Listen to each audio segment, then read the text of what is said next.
So Kamubutu, if the DJ plays something smooth, slide on them. Yes, share. So today is the day. Now today we're trying to build a case building. I'm trying to practice like real. I'm trying to practice to write my own argument within a strict time. Which would it be? 15 minutes.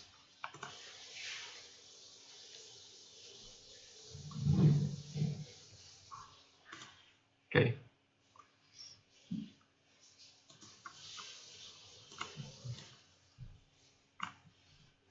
But wait, we are going to search for the motion first. This is the list of motions from, I don't know, Trisakti.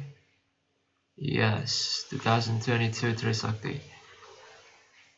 I don't know if this is the motion for the novice. I think it's a mix. I don't know, but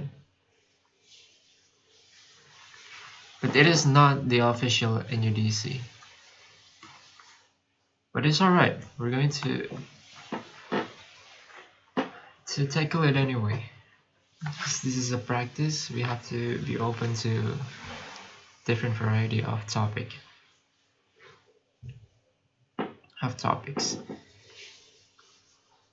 So, round 1, this house would make all books free access after 10 years from their release. Round 2, this house regrets the rise of social media as the dominant source of news. Okay. This house believes that it is a legitimate tactic for activists to launch campaigns for personal attacks, insults at the family members of corrupt politicians. This house would proportionately subside scholarship and funding, university courses according to the employability of the graduates. Subsides meaning to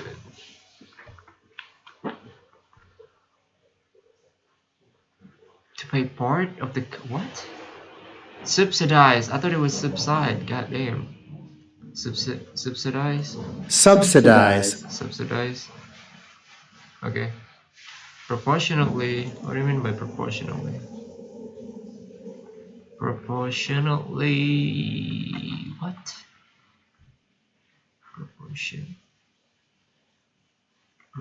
Proportionally.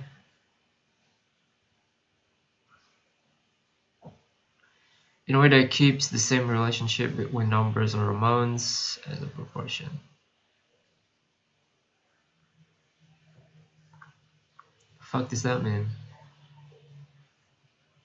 When considering an amount of something as a part of a whole,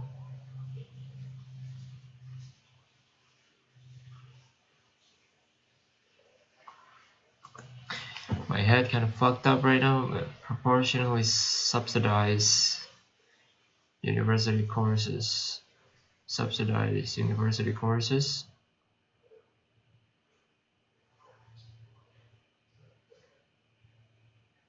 According to the employability of the graduates. It's a grand final motion. Okay, round 1. We're gonna go with round 1. This house would make all books free access after 10 years from their release.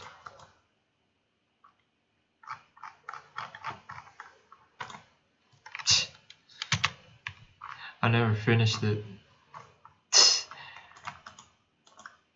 I thought this was hard, but like once you step into the actual debate, I don't think it is as hard as you practice alone. So that's why Well, maybe I just don't like the prime minister, like for real. I don't like, because there is no like um there's no trigger for there is no like trigger for me to like actually give him my argument, like, because you don't have, there's no like anything, you only have the motion. Okay, you only have the motion as your starter pack, and then you either have to propose or oppose without knowing what the opposition will react, without knowing what the opposition's argument would look like. So would be like, and so it's kind of hard for me because of that pressure, I guess. I don't feel like I'm comfortable now be the prime minister, or be the prime minister especially. but I'm good to be the first speaker of any type of team, but not opening government. So this house would so we'll change the policy, right? We'll change the status quo policy, would make all books free access of 10 years from their release. Okay. So shall we start? I guess so. 15 minutes from now. So again, it is not a motion about whether or not releasing books after make all books free after 10 years is good or bad, or free books is good or bad. It is about, okay, so we're going to set the frame here. So I'm going to be an OG. My position is going to be an OG,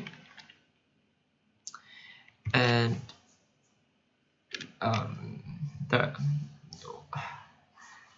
the metric that we are going to focus on is wait, hold on. So books are free, right? Books are free after 10 years of their release, from their release. Okay, this be free. So probably the author. We're going to focus more about the author rather than the consumer. The consumer, of course, this is gonna be very beneficial for the consumer, but we're going to see the harmful that it will make towards the author from 10 years. Because in most part, because sometimes books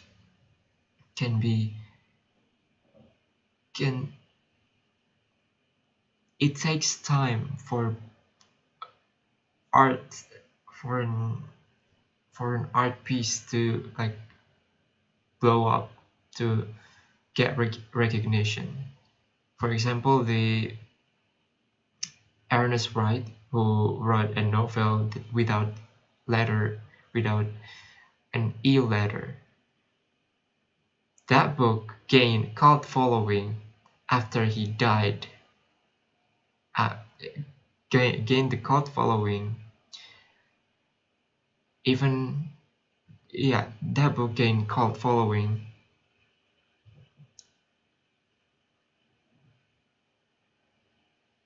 after he long has died.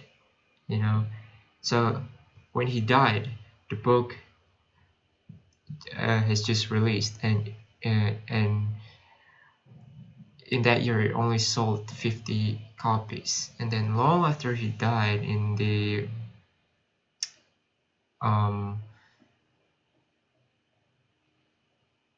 long after he died, around 50 years, that book finally blew up. And then I don't know if that is gonna be helpful, but okay, so yeah, about the author, probably the vulnerable actors is the author, so we're going to defend about the author, and why is it necessary for us to give free access of book, and should we exclude something like the marginal type of books that we have to exclude? I don't think so. So we're going to define the books are. Is there any books in general? Make all books, right? It states clearly all books. There's no exception. Yeah, it disadvantages us as a primary actually opening because all books. Okay, free access after 10 years from their release. 10 years from their release, meaning that all books that has been released after 10 years are gonna be free. So what are those? So for example, the 1984 books from Novell, the 1984 will be, oh no, physical or digital. Make all books free. Make all books free access after 10 years from their release. This is kind of hard because yeah, we have to decide is it physical and digital. If this is physical, it is gonna be very limited, right? Limited. We have to print like a lot of books. This is gonna be very messed up. Okay, so we have to be careful to define the definition here, to define this. Okay, it is gonna be very limited, and for a digital this is gonna be it's gonna be easy. It's gonna be easy. Physical is gonna be limited, and so make all books free access.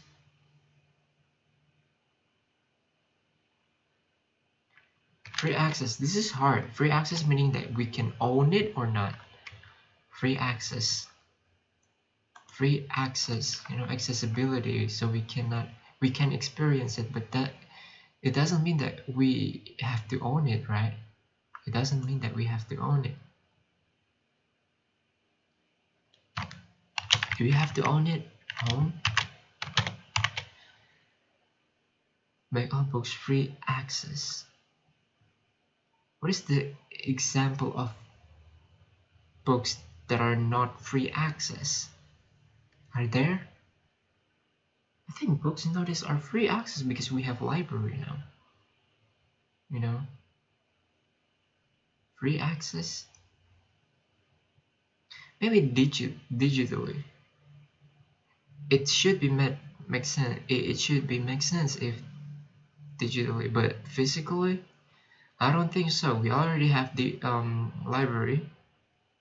Yes, we already have library.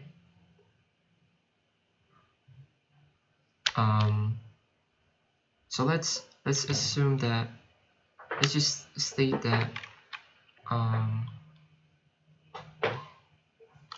physical library, we only have limited library. We already have library. Digital is pretty easy to be digital based book could be very easy to give to the mass people. It's very easy because, you know, we already have Petronas, for example, as a platform. So it's gonna be fall into the mechanism. How are we going to give these books a free access? Okay, for 10 years, free access. But what about the books that aren't? Wait, hold on. In our status quo, the book that aren't. I'm really confused about the phrase free access here. I really need help actually. I don't really know how to define this kind of free access. Wait, hold on. Free access after 10 years. What about the? I've seen like books that have just been released, and it's it's already in the public library, and you can access it freely. You know, so I'm I'm not I don't understand this shit.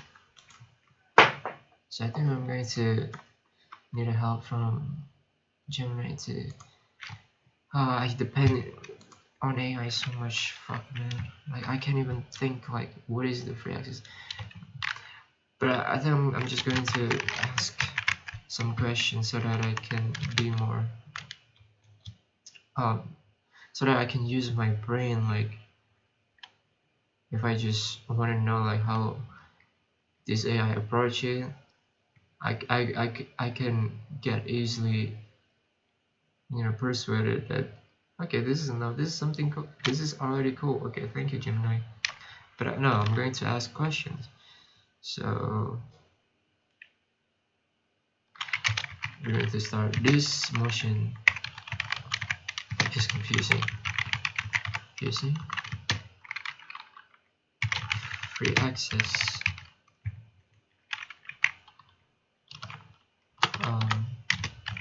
What does it mean by free access? We already have library, public library,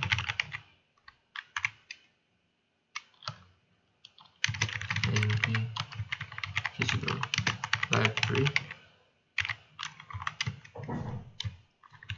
has free access, and that we should own the books.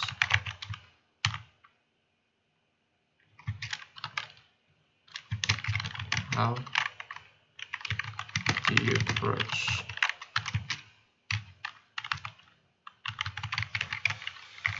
this motion as a PM? Yeah, this is kind of tough, man. For real though. First, I'm gonna change the copyright law. Didn't never think about that. It means that after the book has been published for a decade, its content would be moved into the public domain, where it can be used, copied, and distributed by anyone without permission, from payment to the digital creator or publisher. I never think of that. How I never think of that. Free access, like the content. After 10 years from the release, the content, free access. Proposes, oh fuck man. For real though, like I need more exposure about different kind of emotions, because man, I never think about the copyright law that you can like make a copy like in your own because I mean in this we already have passed the printed age, right? So it's very easy for us, like far more easy for us to like copy books and shit, you know, just cracking the books, like just the pirate the book anywhere without permission, from a payment or the original creator or publisher. It is different from the current system of public and digital libraries. Free access, I don't know. Okay, free access in this country refers to radical change in the legal system, not just way to borrow it. Okay. These services provide access to books, but they do so under rules. Public and digital under licensing agreements. Physical library by copy of book, and only limited number of people can borrow the copy at a time. Digital library licenses a certain number of digital copies and has to enforce lending periods and limits, and often with significant cost to the library. The author and publisher still maintain copyright and receive royalties or payments for the okay in motion. This means the book would be completely free. Copyright restrictions. Download or share digital copy for free. Print their own physical copy. Create derivative works like a movie adaptation or a new book based on the original characters without seeking permission or paying a fee. The core idea is that the content itself becomes a shared resource for humanity, similar to how works by authors like Shakespeare, Jane Austen are now in the public domain. Oh, really? So I can like it's already wait, hold on. Yeah, is it in the public domain? I can just like download it right now. Shakespeare's works. Fire, Jane Austen. Fire. Approaching the moon. As the Prime Minister in debate released to define and improve the benefits of motion. I never thought I don't think I would. I would never thought that that the motion is about like free access. Yes, I'm really confused about the free access. I thought free access is that people can just okay read. So books is the read, right? Free access, you can read it. That's free. That's free. But no. Free access, the content, free access. What? The content, free access. Yeah, no copyright, no shit, no anything. You can, copy it. You can make a story based on that book without even pay anything. You can sample it. Sample it. It's not music. Yeah, something like that. The central argument is that modern computer terms are too long and stifle progress, creativity, and public good. Are too long and stifle progress. Stifle? What do you mean by that?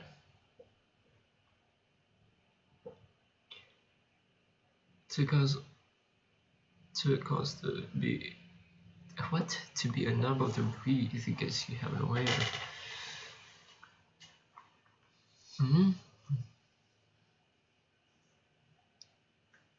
To prevent something happening.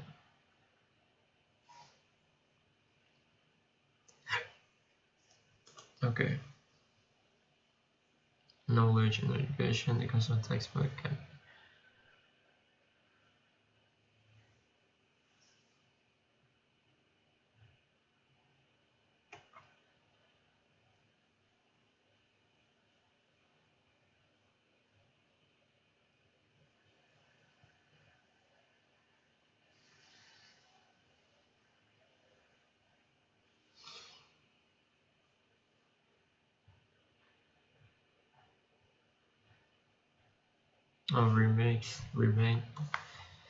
remix and or adapt stories.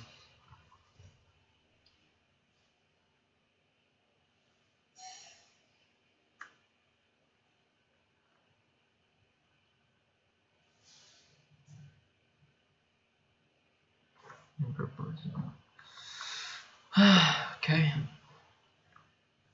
All right.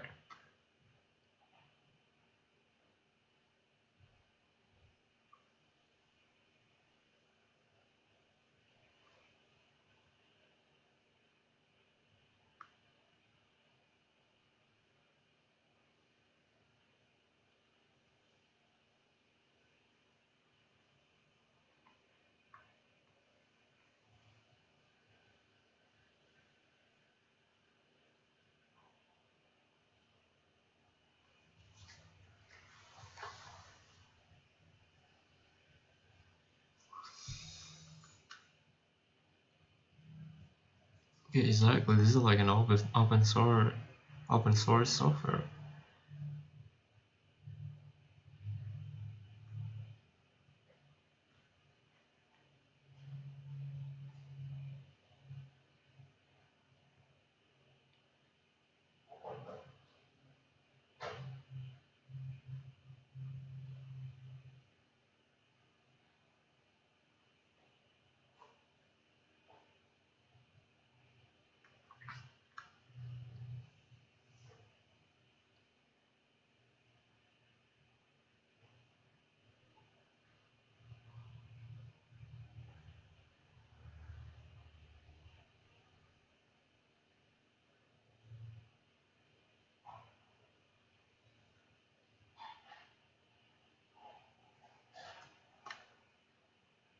corner the industry with the depth, focusing on new releases, special editions, and other services.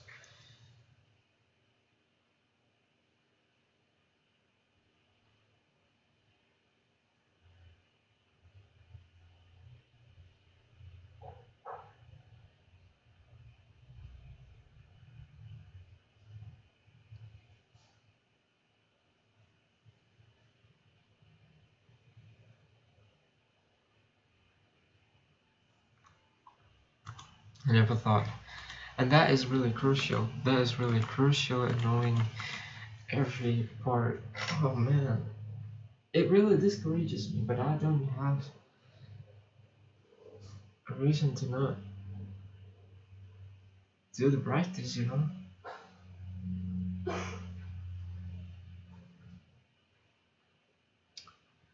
It really discourages me. I don't know why, bro.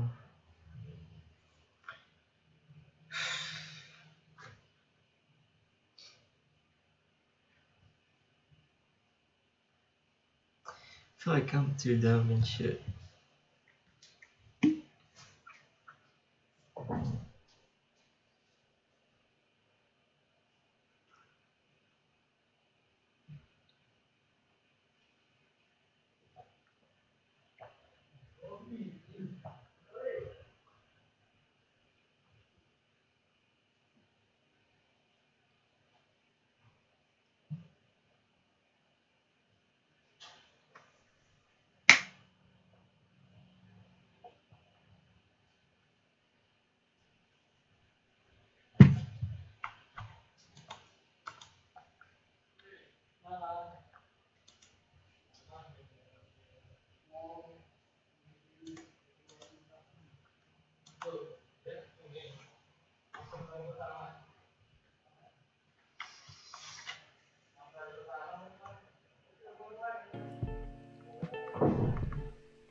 Hi, welcome to Debate Track. Today we're going to be talking about weighing, one of my favorite skills to teach. There's two reasons that I like to talk about weighing so much. The first is that it's a very powerful tool to win debate rounds. And as a debate coach, obviously I want my students to be winning debate rounds. The second reason I think it's so important is because of all of the skills in debate. Argumentation, rebuttal, collapse. I think weighing is one of the most important to enter the public discourse. So if more people understood the idea behind weighing and could really think in terms of weighing, my intuition is that our public discourse would be greatly improved. Weighing is simply comparing ideas or comparing arguments or comparing impacts. Weighing which one is more important, which one is better. And because at the end of a weighing analysis, you can get closer to an idea of which one is more important, you can direct your attention and therefore your resources, your time, your money, your words, towards what will actually do the most good, and not towards, let's say, what your friends are talking about, or the ideas that are already popular in public discourse, or wherever your emotions are pulling you. If you can analyze things in terms of weighing, it can really help both you on an individual level, but also society more generally to make better decisions. So, today we're going to go over several different weighing mechanisms. The idea of a weighing mechanism is that if you want to weigh two ideas, you need some kind of fulcrum to put it on. Imagine a seesaw or a scale with two ideas or two arguments on each side. What is the measure that we're going to use to decide one is better than a seesaw or a scale with two ideas or two arguments on each side? What is the measure that we're going to use to decide one is better than the other? For example, if I ask you to find me a house, you might ask, what kind of a house do you want, right? If you take two houses, you can't say one is better than the other because, well, maybe one is bigger and it's more expensive and much nicer, better location. You might say this is a better house, but what if I have a lower budget? It could be that one in a worse location is a better house for me because it's one I can afford. Or let's say that you want to pick out a restaurant. What makes a good restaurant? If you compare two restaurants, it could be the taste of the food, could be the price, it could be the menu options if you're maybe a vegetarian or something.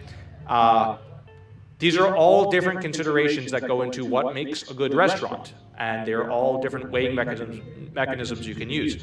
Now, with both of these examples, the house and the restaurant, obviously there's a convergence of the different weighing mechanisms. So price may be important in all of the considerations to a degree, right? It's just how much does the price go into it, right? Go into your decision, right? And if something is both high quality and a good price, maybe this gets a little bit more weight than something that's only high quality. So let's start with the first three weighing mechanisms. These are what I would regard as the stock or out-of-the-box weighing mechanisms that are most commonly used in debate. In fact, I've heard some people argue that these are the only weighing mechanisms, although I'm going to give you a bunch of other ones. So the standard three are magnitude, probability, and time frame. Magnitude is simply how big of an issue is it. Magnitude is often best used if we have numbers attached, because we can very easily compare a big number versus a smaller number, and we can see very obviously which one wins on this fulcrum of magnitude. So 1,000 lives versus 10 lives, $1,000 versus $1. It's very, very clear which one of these is bigger or which one wins on magnitude. Here's one example. Consider which of these kills more Americans on a regular basis: school shootings or airplane hijackings. So, you know, school shootings happen very regularly. Airplane hijacks happen very infrequently, right? And so we might say that the magnitude of school shooting is bigger. I would actually like to know, never mind. I'm quite confident there's many more people who die in school shootings, even considering the September 11th attack. So, we know school shootings is a much more important issue, but which one of these two problems is our national priorities focused on solving or preventing, including billions of dollars of resources, right? This might be a case where there's an imbalance in the actual magnitude of the problem and the resources allocated to it. Next is probability. This one is very intuitive. How likely is this thing to actually happen? So even issues or arguments with a giant magnitude lose much of their power when the probability is negligible. So you can consider an asteroid impact with the Earth.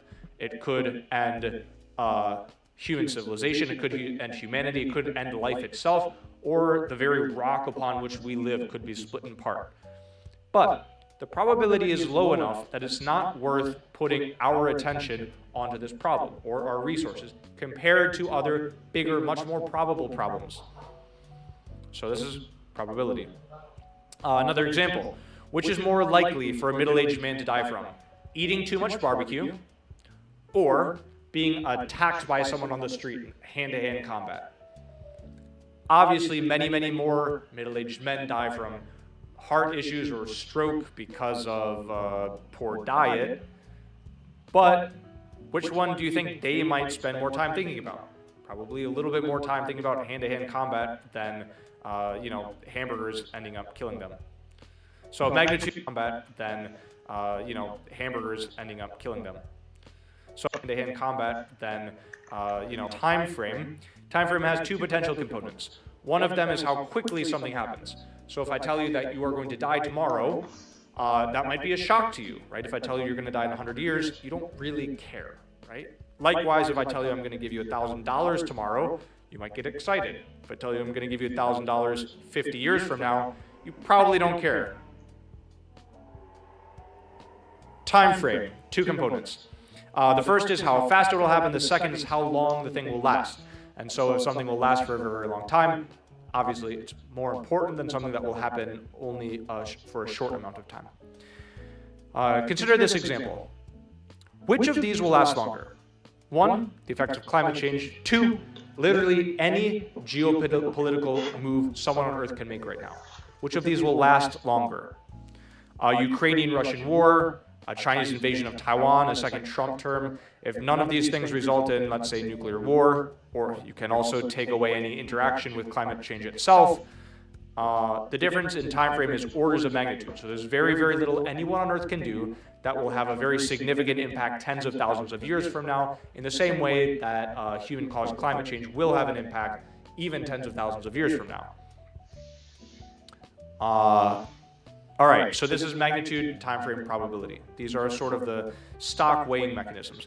Now, of course, these, as I said, these weighing mechanisms all work together. So the more weighing mechanisms you can win on in a debate, the more likely it is that you're going to win the debate itself, right? If you can argue persuasively for an argument and some impacts where you score all three of these things, especially very, very highly, it's likely that you're going to win the debate. If you fail to argue them effectively, if the judge doesn't really buy your reasoning or buy your logic, you might have to reconsider the... Alright, fuck this shit. Fuck the theory wrong, you know, fuck, bro. Okay, I already know that. Comparative and shit. Time frame, probability, magnitude. Alright. Alright. Inheritance, Fuck facilitate you. transfers of wealth, thereby transfers a world where humans do not have a biological need to sleep. This is... How is this guy can like think? Okay, biological need to sleep, forced rest. What the fuck do you mean by forced rest?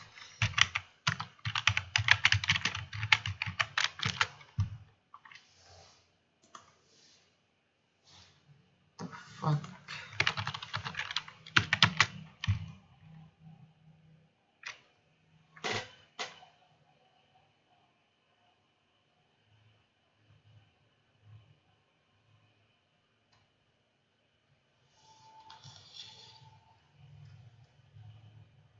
Yeah, exactly. What is this? Forced rest, voluntary rest.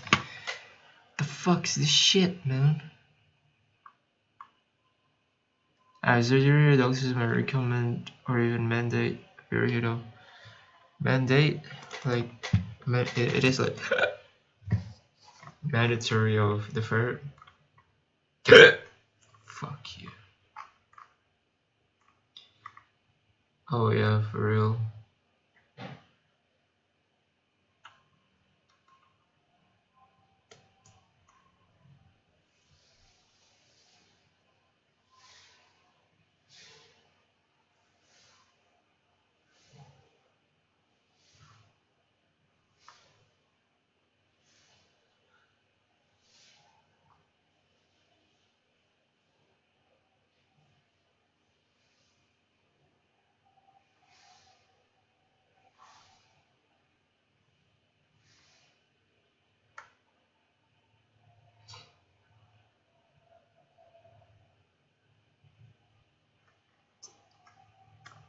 But what the fuck?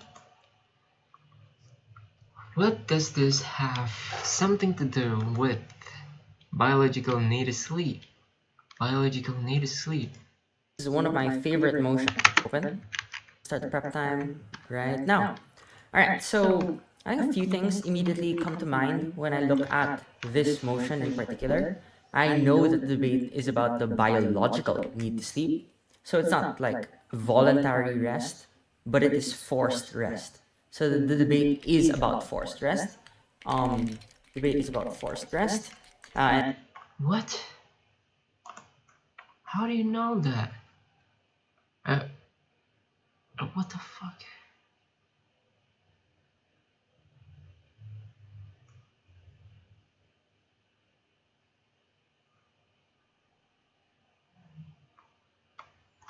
This is fire though.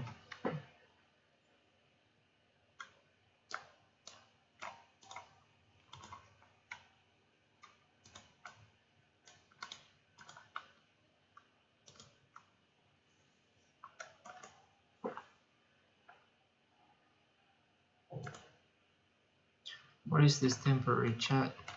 And fuck this shit.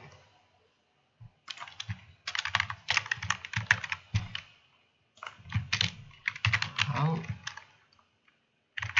do I know that this debate is about forced rest?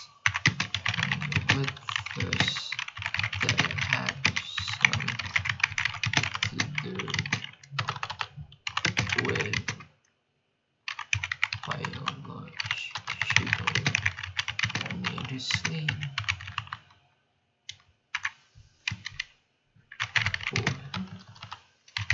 What's the difference between forced first and voluntary rest. Okay.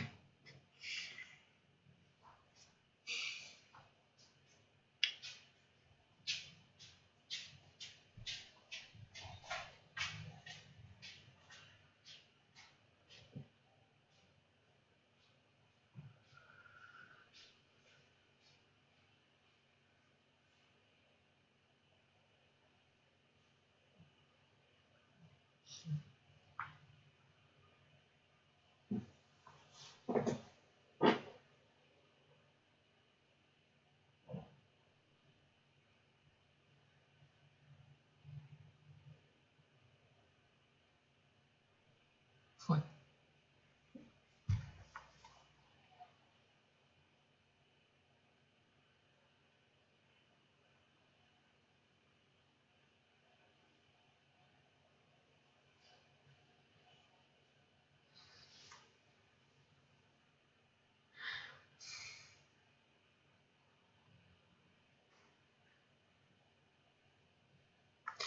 Also, biological. Okay, biological need to sleep is like this us, you know. Okay, we feel sleepy at night and we sleep. In this world, we do not have biological need to sleep. So at night, we don't feel sleepy. So we don't actually need to sleep. So it's optional.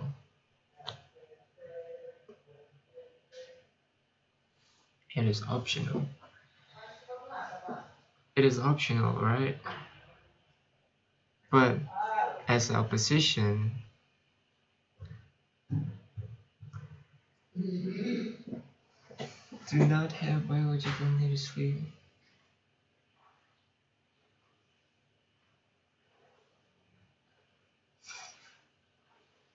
So as a opposition, we propose that we still need sleep. What? For sleep?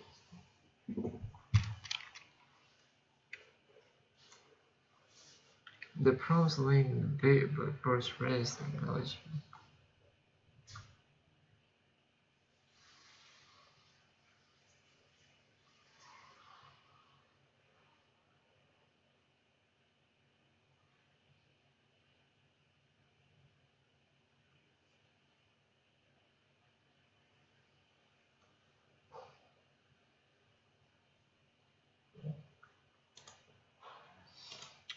Okay, it starts to click. Not like voluntary that debate come to mind when I look at this motion in particular. I know that the debate is about the biological need to sleep. So it's not like voluntary rest, but it is forced rest. So the debate is about forced rest. Debate is about forced rest. And I definitely want to make my arguments nuanced to that. The second thing I look at when I see the motion is that it's a it's a dishospital versus a world motion. So it's definitely about a norm where everyone knows that this is the case. It's also everyone is going to not have this biological need to sleep, and society structures are itself around not having this biological need to sleep versus a world where we currently have a biological need to sleep. And I think right now, as opening opposition, I'm quite worried of a few strong arguments from government side. I know OG can run a really good argument on saying that simply time is good. They can also run an argument where they say that time is good because sleep takes away that time. And then they could argue the reasons as to why life is better with more time, because then maybe they could argue that you have more things to do, but also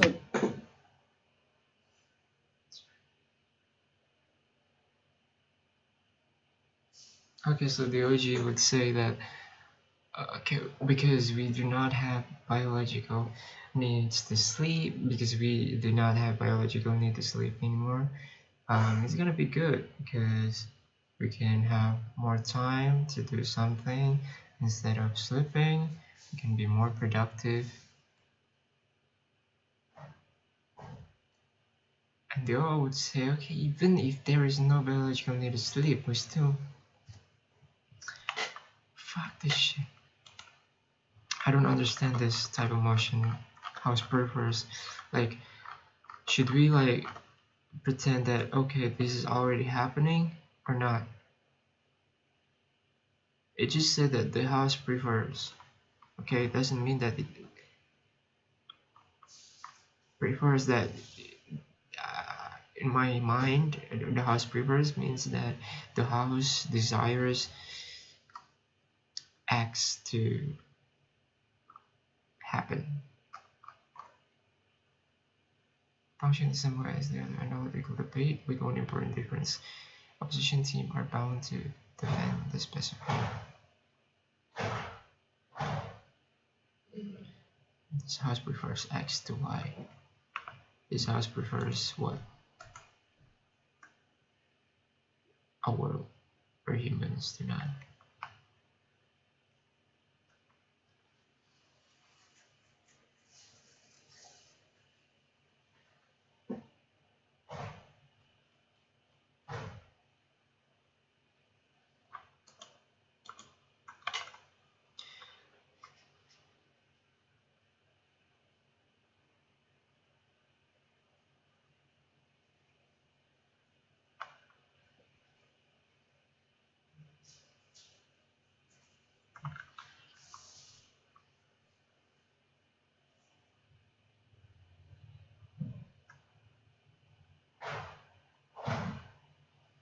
I must argue in favor of cooperation, not engaging with with management consultancies.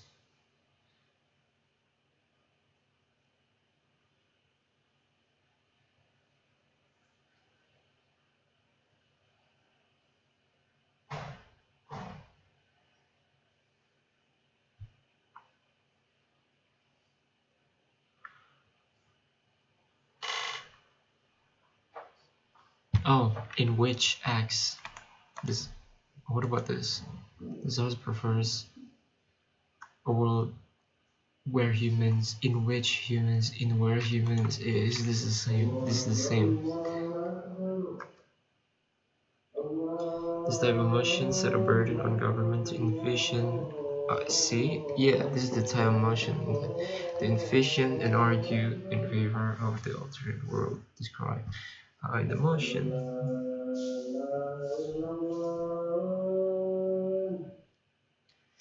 As in all other type of such motion, opposition is still bound to defend the status quo or whatever comparison is presented in a motion.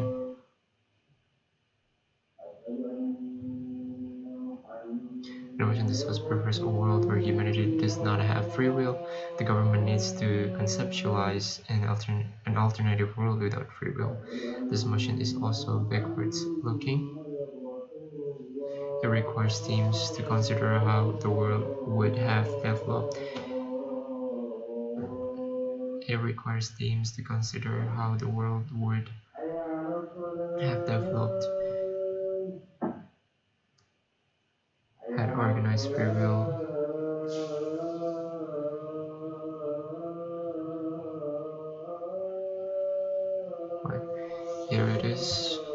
Here it is reasonable to expect the debate to contain some discussion of how the trajectory of human history or development would have been affected.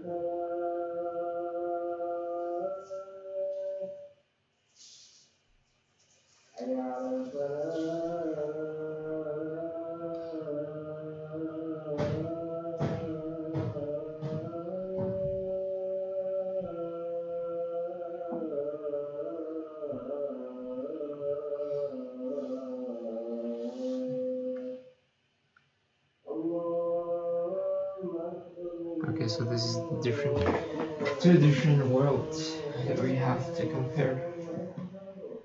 Need to pee.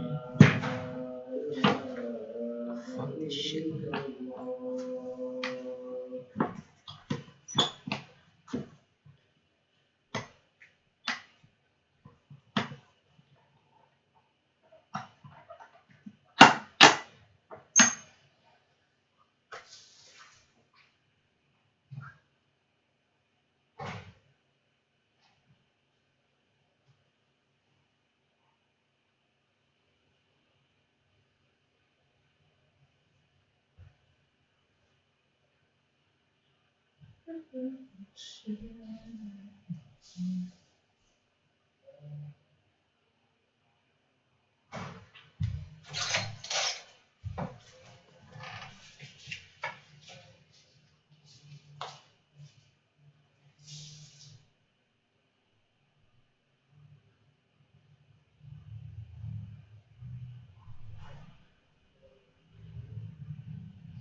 Right. So, okay. And I understand that so completely. that you feel that you have more control over the things that you could do in a day. They could also argue, and I think this is a stronger argument to be fair, that opening government could say that OO is vulnerable to a sleep-deprived society, and I think that's definitely quite a worrisome argument. They could explain the reasons as to why, even if you try and have forced rest, people don't meet those biological needs, and that is an unhealthier world, and more people are unhappy, they're stressed, and all of the consequences of that type of world. I think that's a fantastic argument OG could also run. And I also know that OG could also run another argument to say that um you know without the biological need to sleep, we might just have a more productive and more equitable or fair world.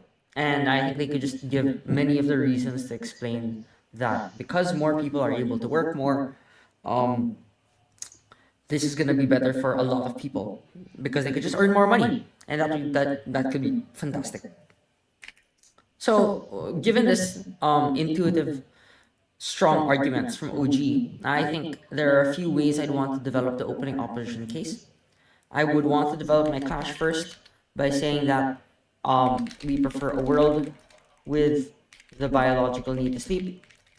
Sleep, forced rest is a necessary component of what makes our world more productive, more equitable, less exploitative, and more meaningful. So I'll make a few arguments as a consequence of this. I would actually think about making three arguments for this one.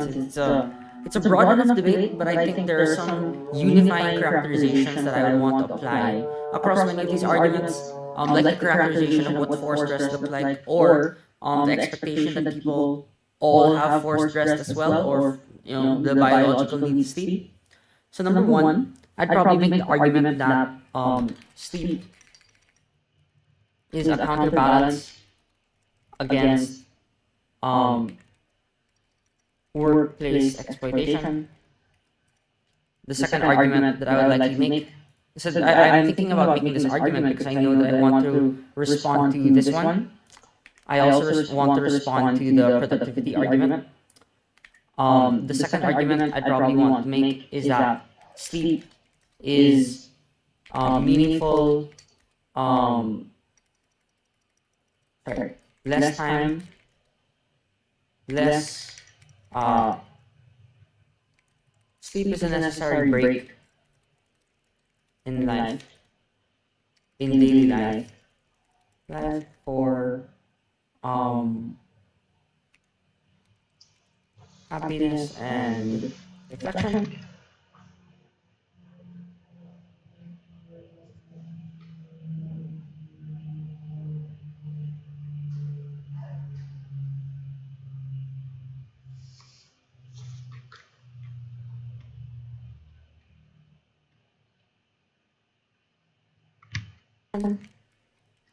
And then the last argument I would make is that sleep is good for social cohesion. So this one is more individual. This one is more societal. So I think like these two arguments, the argument 2 and number 3, they kind of address the first one, which is that time is good and that this is like some happiness fulfillment argument opening government run. The first argument addresses like the strongest, I think, in terms of the implications of what life will look like or what the structures of life will look like, the cultural norm around sleep and people working more and all of that. And then there are a few things that I want to do within each argument. Just to budget our time, we have 10 minutes left, so I'm trying to think about how could we organize our prep for the remaining time. How am I going to prioritize this time? I want to spend a lot of time in the first argument, so I know that there's a preemption or a response that I want to make here. In the first part of the argument, it is that the like capitalist workplace social comparison incentives exist on either side of the house, and it is likely that the non-existence of sleep will be weaponized against individuals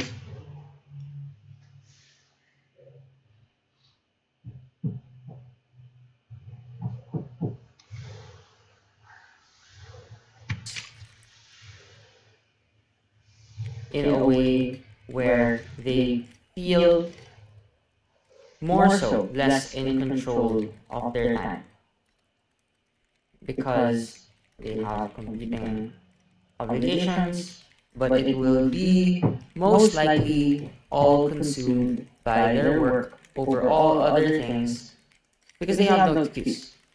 Because they simply have no excuse. Now, on our model, or in our world, even if sleep gives you less time, it is a necessary component of life that people need, or that other people in your life have to accommodate for, because they also get sleepy. You are more productive when you get more rest, and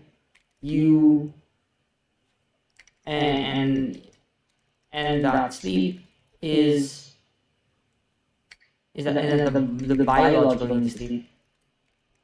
Sleep provides a lot of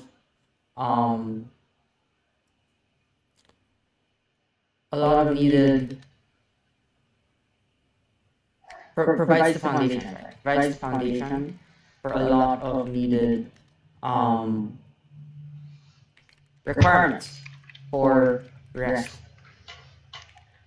for individuals. And so I think that the social cultural norm around sleep, right? It's not going to be perceived as one in which like it creates this sleep deprived society, right? I want to say that this argument, this proves. Sorry, I want to add this in another layer so it's more clear. This proves that it is unlikely we will live in a wholly sleep deprived society, because there are many personal and business incentives to reduce or mitigate the most overwhelming aspects of an overwhelming work life. And so the likely world we have is one where most people do not spend all their time in work, and that sleep is a counterbalance against spending a skewed work-life balance. And then I think part of the argument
right, is just explaining that. How does this counterbalance happen? It happens in lobbying, legislation.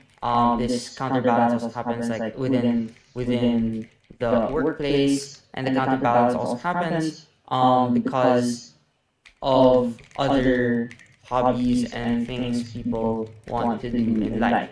So even if work is the most important, is the most financially rewarding thing for most people, sleep opens up the opportunity for people to immerse in the other things that simply give them more depth and meaning. And this is the part that I think is quite that most people usually miss out when they're building this argument. They do have to accept and then give the explanation as to why, like, people spending more time with their family is a good thing. Like, family is important. Relationships are important. They are meaningful because they are not transactional, and the more time we get to spend with them, the more we become better people, right? Like, we become more empathetic, we become more, we have stronger convictions, etc. So I think it's perfectly fine, right? We want to say that this is an argument about control, autonomy, all good things. People that want to access this, sleep is a good counterbalance against this. And that is why people, like, even if Gov tries to say that you earn more money and all that other stuff, I would say that, those incentives will likely be skewed in a way that exploits you more, takes more of your time. So the money and the way you could use it for yourself is not that worth it in the first place. The second argument would probably be, so I think I'm quite good with the way I would build this now. I would say the second argument is that even if Gov has a more productive world and one that is more focused on the daily grind, forced sleep is good for the individual because Gov will likely socially pressure individuals out of the voluntary nature of sleep, right? So like it's going to be like it's going to be um it's going to be seen as unproductive, etc. And I think that we want to say that the only way we were able to um really provide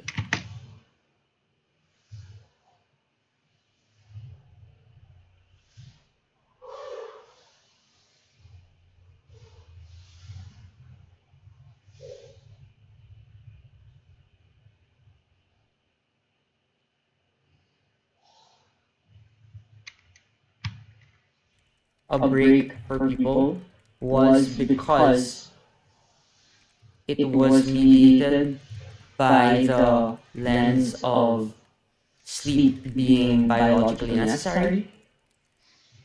And then I think there are some parts that I will elaborate on this argument. Why is rest and break important?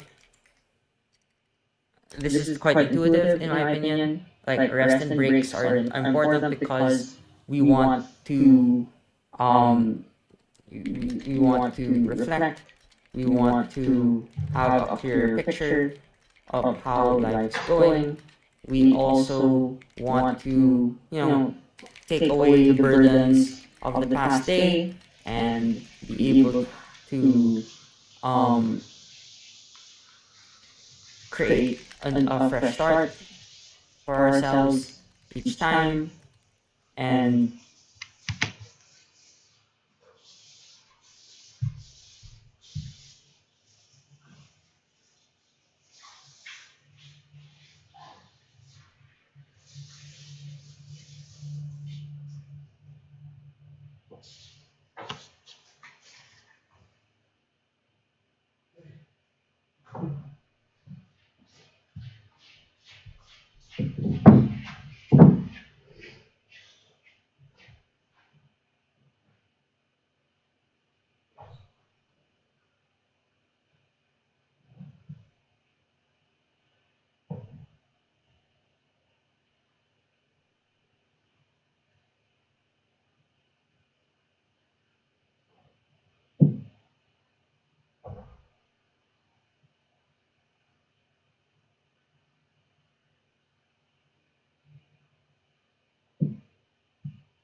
Fuck you.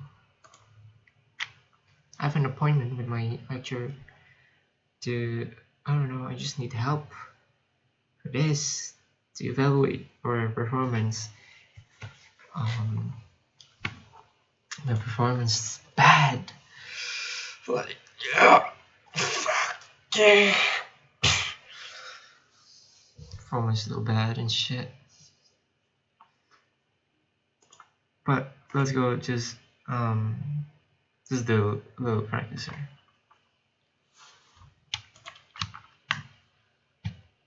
Regrets. Fuck.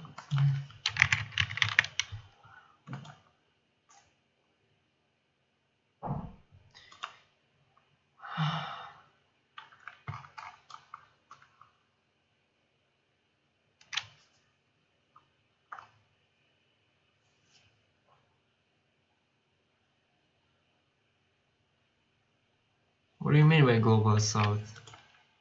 The Global South is a rising term mainly by Western politicians, which usually includes non-Western countries such as China, India, Brazil, South Africa, Indonesia, and more. The term is used to denote what is it? To represent something. To denote how those emerging economies aspire to have more power over global affairs and often have a critical view of Western policy. The Global South is not formally grouped yet, however some Global South countries, i.e. Brazil, China, and India, have recently shown interests in pioneering to formalize the Global South as an organization.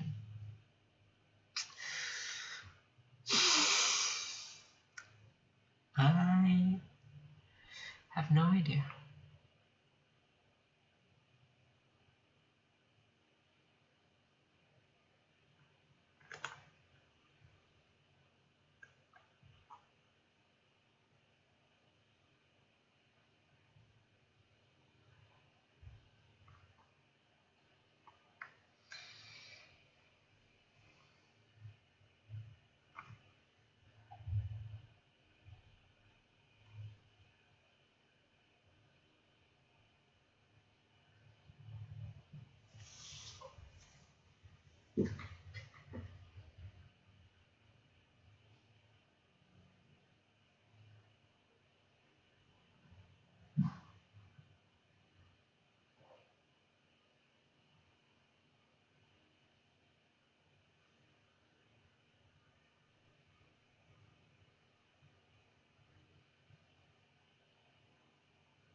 Sort of settle around in a bit more of a way. Fuck, they're slow.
Coming through my senses.